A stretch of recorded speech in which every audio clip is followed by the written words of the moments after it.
มาส่งถึงพี่น้องผู้รับถอมยินเสียงขาวเขาตามมตานเสียงอยู่ค่ะวันเมื่อในตกเมียนอยู่ในวันที่28เดือนธันวาคมปี2026ในคาเลข่าวลีบดัง2หูข้อข่าวลองตรงนึง RCSSE เลข่าวนอกเมืองเสมาต่างถึงนี้พี่น้องผู้ปัญญาเขากว่าอยู่ค่ะหูข้อข่าวที่1 RCSSE ยังกวนหูปากตรงหบทบบ่เมกวนเมืองเลจ่อยแถมกวนเมืองหัวข้อข่าวที่2รัสเซียย้อนเฮียงซึกกรียาหวัง30,000ก็เปลี่ยนเพศต่อเอเชียวันในข่าววันนั้นสุดในเฮาข่าวกันกว่ารับถอมยินด้วยหัวข้อข่าวที่1เตรียมต่างไว้ว่า RCSSE เฮียงกวนหูปักตรงหบทบบ่เมกวนเมืองแลจ่อยแถมกวนเมืองในจอมกันค่ะเดี๋ยวในวันที่19ถึงวันที่25เดือนธันวาคมปี2026ภูมิปูนพรเกี่ยมผู้จัดการนาซึกตับจุ้มหาส่วนหาของเสียวขึ้นจนได้ตับซึกจนได้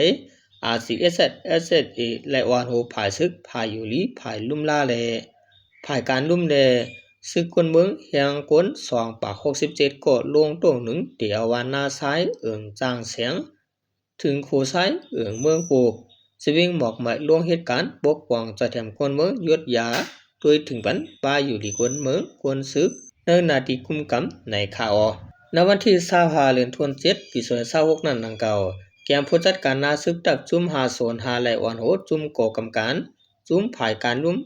ภายซึกภายอยู่ลีกอมตีเอิงเมืองปูบควานเอิงเลก้างเกตณเอิงเมืองปูบสิวิ่งหมอกหมายเจอหน้าสิประเทศปางหกทบปันความหูกวนเมืองหมอบอาบจอยแถมเข้าสารปันกวนเมืองเจอตุกยากตา84ทงกองตีวัดเกียงกุงเป้าเอิงเมืองปบสวิงหมอกใหม่ในปางหกทบนั้นมีสังฆาเจ้าผู้ใหญ่ก้นหลวงอีกป้าปเมกวนเมืองขึ้นหอดปาก51ก็เกี่ยมผู้จัดการตับจุ่มหาส่วนหาและหมอกลัดมันตั้งหูที่ปเมกวนเมืองรวยหูคอ1ลองอยู่เศร้าคนเมืองแต่กวนซึกหาเหมือนนำได้ป่า2หมอจอแถมปกป้อง3คนเมืองเขาป่ายออกเมือง4การปลูกซ่อมเฮาอันกันผูกต้นหมักไม้ข้าวยาวเสริมจะในแกมผู้จัดการนาซึกตับจุ้มหาโซนหาไล่หมอกลัดกว่าโดยหัวข้อ1รองไล่ขอดพอดเปลี่ยนมาจุ้มผายปกป้องจอแถมกวนเมือง2เอารายการเมืองการซึกแลกวนเมืองวันเมื่อไหร่3ขอยังงานอันลงจอแถมการงานกวนในปืนตีเลการลักผายปกป้อง3ข้อ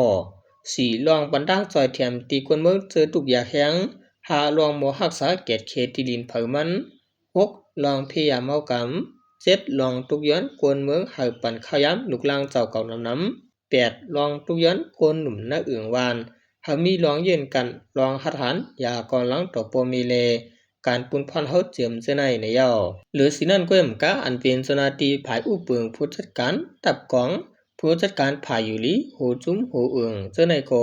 ไล่หมอกลักข้อความปันตาหุกวนเมืองกว่าเหมือนกันว่าในข่าว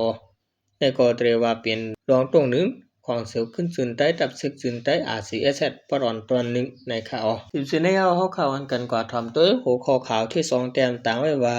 รัสเซียย้อนเฮียงซึกกรียาของ30,000ก็เป็นเพศตัวเอเชียในจอมกันค่ะเมื่อวันที่26เดือน26นั้นอยู่ที่จอมจึงยูเครนเซเลนสกีและลาดวารัสเซียไล่ทุกย้อนเฮียงซึกตีกรียาของ30,000ก็โฮมปากเครื่องยื้อหมักมีไซตากว่าจะตื้อในปางตื้อเดี๋ยวจะเมื่อเลือนจุน26นั้นมารัสเซียไล่ห่างยันตาหับของเฮียงซึกกรียาของ30,000ก็ในปอดวันวอเลนจาเมืองรัสเซียในเซเลนสกีลาดกว่านังไหนนอกเหลือเสนาเซเลนสกียังสืบลัดเทียงว่าโคเรียหวังยังตึกห่างเฮียนเตส่งเครื่องหมักมีไซปันรัสเซียเทียงเลในอ่ำจะลองป่วนเปลี่ยนตัวอยู่เคลียงโคเยาเสียมกะรัสเซียยังตึกสอนโคเรียหวังเห็นหูลอกไล่เฮ็ดบางตึกอีกตั้งบนเมนำกัดเครื่องยิบเลซึ่งในเป็นเพศตัวจึงเมืองเอเชียอันหมักมีไซโคเรียหวังยื้อไรนั่นว่าในข่าวโคเรียหวังได้ส่งเครื่องกองกลางกว่าจะแถมรัสเซียเตจมือรัสเซียเข้าหลวมตึกเมืองยูเครนจมือปี2022นั้นมาเยาเสียมกะในปี2024นั้นซ้ำได้ส่งย่างซึกหลายเฮียงก็กาจอยแถมรัสเซียตึกยูเครนในปัจจุบันกว่าจอยรัสเซียตึกยูเครนอยู่แล้วจำหนังข้อมูลผ่านทางเมืองโคเรียจันลาดว่ากวนซึกโคเรียหองไหลลู่เสียงตายในบางตึกยาวหมอก2เฮียงก็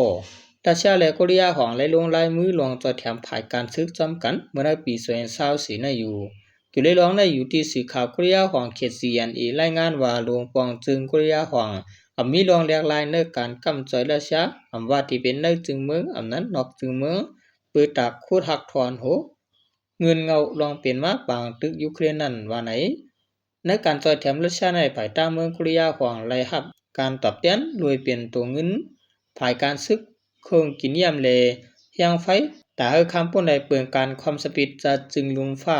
อันคัดจะเกียรติเหตุโครงการนิวเคลียร์โคเรียของนัดในคาออในก็ที่เป็นโปรแกรม2ยอคันอสังเจอว่าโคเรียของจอยแถมยังซึกดีราชาแทงในค่ะ